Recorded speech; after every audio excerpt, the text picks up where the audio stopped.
Hey guys, welcome to Primal Sydney TV. We've got the first episode today. Really want to have a chat to you about something that's quite topical at the moment for us in our sort of training, and that's mobility. So I'm Drew Slater. I'm Ben Slater. We're both pretty sunburnt today.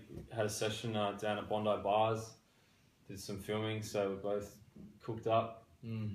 So I guess, mobility is something that, really we're hearing a lot more about now. And I guess, personally, I feel like mobility is good movement, and there's a big difference between mobility and flexibility.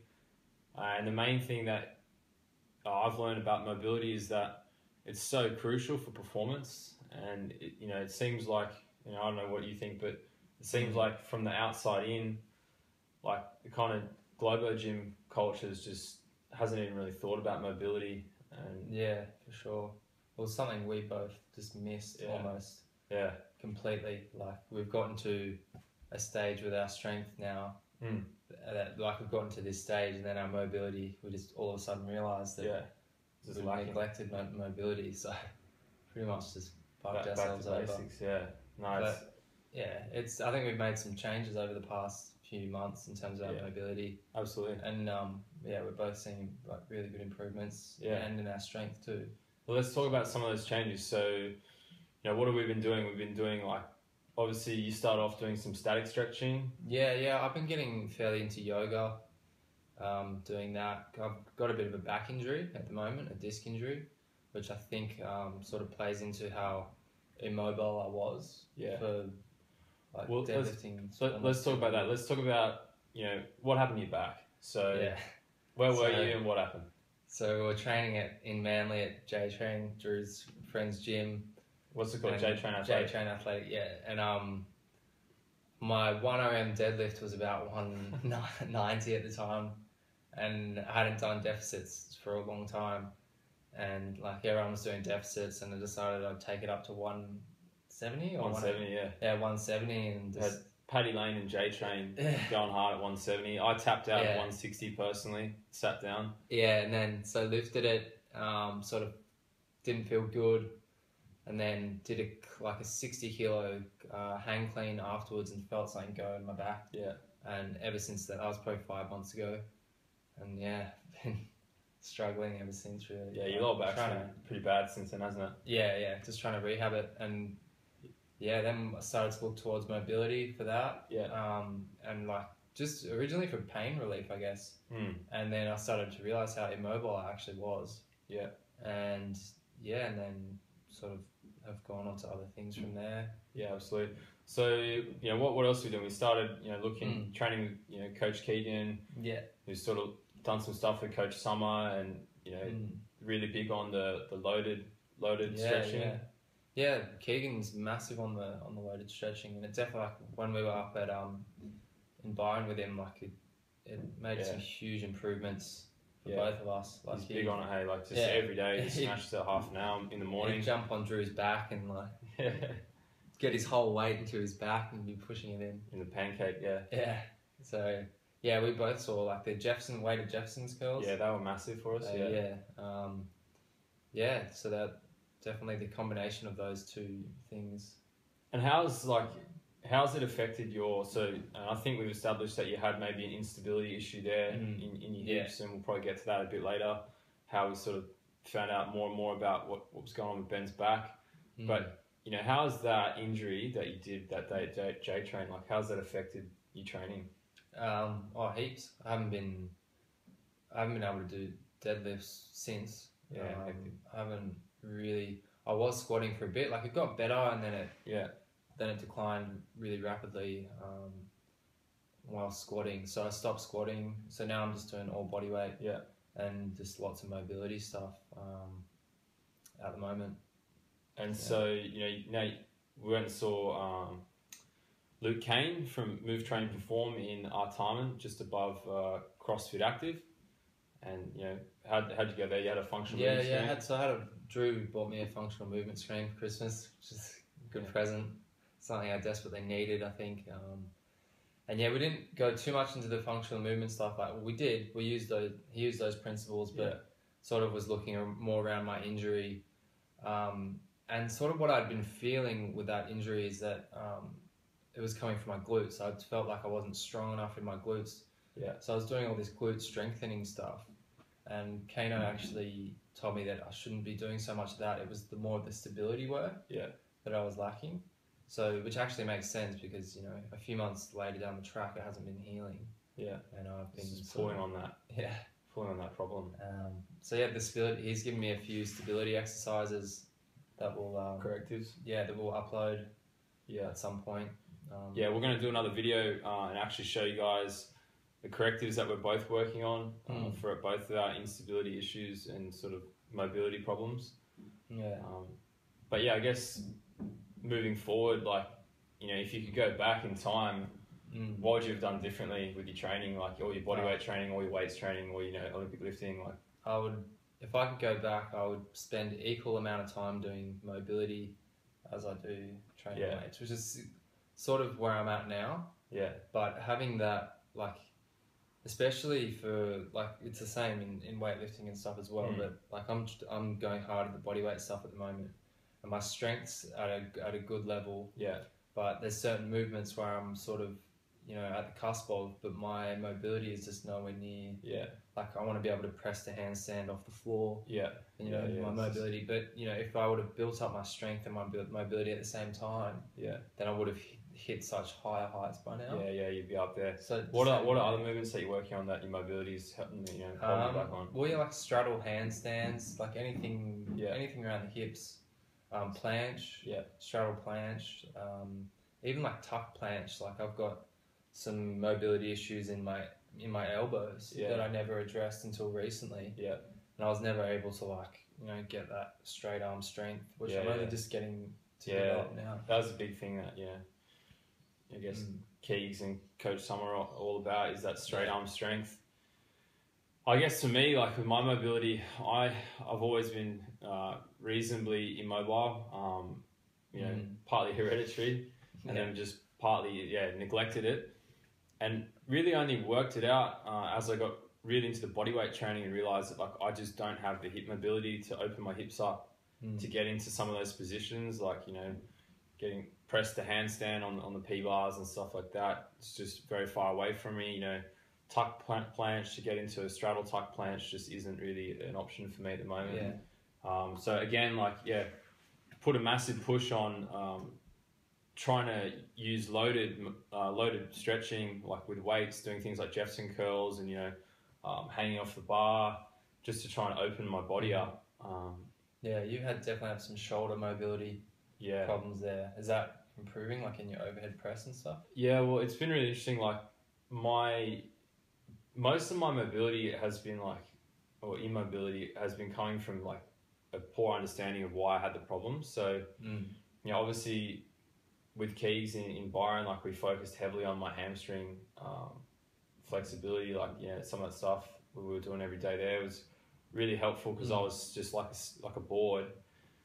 But now I'm working as Ben was saying, like, you know, doing some stuff with Kano at Move Train Perform, and, you know, he's highlighted that I've got really tight rec fems, so that's actually causing anterior pelvic tilt. So that kind of butt wink that you see when people squat. So when I got my back squat going and I get low, then I get that sort of butt wink, which is, you know, causing all sorts of instability issues, you know, putting pressure on my lower back. So yeah, I'm putting a massive push on lengthening my rec fems, couch stretch. Got some correctives which I'll, you know, we'll upload and show you guys that stuff. But yeah, my shoulders as well, like, I find it hard, particularly my right shoulder, but yeah, just getting into that, like, overhead squat position. Yeah. Just spending more time in that bottom position, like in the snatch, doing more overhead squatting seems to be helping. Yeah, I don't know, like, it's definitely, like you say, it's something that I really regret not spending more time on in our earlier training days when we were getting into it with good old Klaus Techniker himself. It's all that time spent at Anytime Fitness, I think. Really exposed to it. Yeah, exactly. And that's the problem. Like, what would you say to someone, you know, now if they were coming to train with us, just off the bat? Yeah, mobility would be more important than strength. Yeah. Like a lot of people, you know, they just look at the movements and they say, you know, oh, I want to do that. You know, I want to do a chin up or whatever. But for handstand. Yeah, but for longevity, like once you get there, like say you may not need that much mobility to do a chin up. Yeah. But after you do a chin up, you're going to want to do a muscle up. Like the level is constantly getting more and more mobile. Yeah. So if you're building that mobility from the beginning, like you just get there so much quicker. Yeah. And you know you're less risk of injury as well. Like look at me now, I'm injured and I've lost like 5 months of squatting and progression, and it's because of the immobility there. Yeah, so fascinating. So big takeaways are, you know, if you're watching this and you're getting into your training even a little bit more, like definitely spend time working on the mobility, good movement. You know, essentially that's what mobility is. Like you look at guys like Kelly Starrett, like he's just killing it in the mobility game, and I think he's just promoting good movement. And for sure. Been watching heaps of his stuff recently. It's really interesting. It's what we're going to include. Like we've got a calisthenics package coming out. Yeah. Soon, the beginners, and we're going to start and focus on like a beginners package. Yeah. And it's going to be including heaps of mobility. Like it'll be equal mobility and strength. Yeah, absolutely. And we believe that we've got like a good formula now for helping people like just achieve the simple movements, the handstand, the muscle up, you know, basic lever progressions and stuff like that. Yeah. So I guess like as we transition more out of like the anytime fitness kind of like bicep curling in the mirror kind of shit that you see everyone doing, and more into like performance and body weight strength, and you know, me recently taking up CrossFit, like it seems like there's just really massive lack of understanding about how important mobility is, you know, to performance. Like you look at the Chinese weightlifters and stuff, they're so mobile and it's just incredible. Like Klokov can do the splits. Yeah, there you go. Silver medalist at the Beijing Olympics for weightlifting. Yeah, there you go. Yeah, like he's extremely mobile, and I guess that's another thing. Like, you know, jumping into CrossFit and seeing the way those guys warm up. I remember when we had, you know, the guys up at Real Movement HQ there, like just seeing like Benny Gerard, Calm Porter, Matt Healy, and Hayden Wolfsbauer, just the way they warmed up, like it was a bit of a shock. We hadn't really done much mobility like that in a way that, like, I really feel like the CrossFitters, they hit it, so they know what they're going to do in that session, and that they'll do specific mobility to open the hips up if they're going to be squatting, or, you know, open up the shoulders if they're going to be going overhead.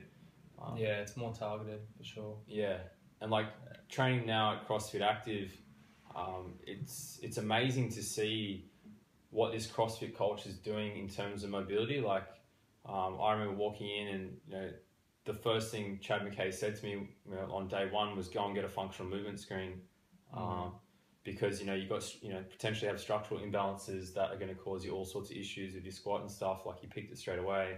Yeah. And that's actually like mandatory down there to have that done if you want to be in their competition squad. And, you know, I think that's pretty crazy. Like, you're seeing these gyms now, like we went up to Joseph Coyne's gym for the Coach Keegan CrossFit internship. Caesar, CrossFit Caesar, like, you see Joseph Coyne has his CrossFit box and his strength and conditioning gym, and above it he's got his like treatment center. He's an exercise physiologist. You're seeing that now, and so many CrossFit boxes in Sydney are popping up like that. Like, obviously CrossFit Active's got Move Train Perform above their stuff. I know the guys at CrossFit Creature do some stuff. CrossFit Brookvale. Like, it seems like that they understand that aspect of performance, and like going in and watching, like just going in for a workout or a WOD, like, you know, the first 15 minutes is often like full on mobility. Yeah. And Chad McKay is huge on his mobility. Massive, yeah. He's all about it, and these guys, like, they train like an hour or two of mobility a day, just getting into those positions, and, you know, they focus so much on the hips. Like, it's crazy what I've learned in the last few weeks about, you know, how to open the hips up and how to get more clearance for the joint, and just good movement patterns and training good movement patterns. And I feel like they're pushing the boundaries of at least bridging that gap for, you know, the anytime fitness guys who've just got no idea what mobility is, you know, to the people who want to perform and use your body. like, yeah, it just comes, if you're in it for longevity, mobility is more important than your strength training. Like, really, it is king. Absolutely. For sure. Oh, well, guys, thanks for watching. This is, episode 1 of Primal Sydney TV. We're going to have plenty more of these coming up. We're going to try and do a weekly episode for you guys. Tomorrow, we're going down to Benton CrossFit. The Slater brothers are going to train with the Garrard brothers, Benny and Ricky Garrard. This is just before they go overseas to compete, and I think it's in Wodapalooza in Miami.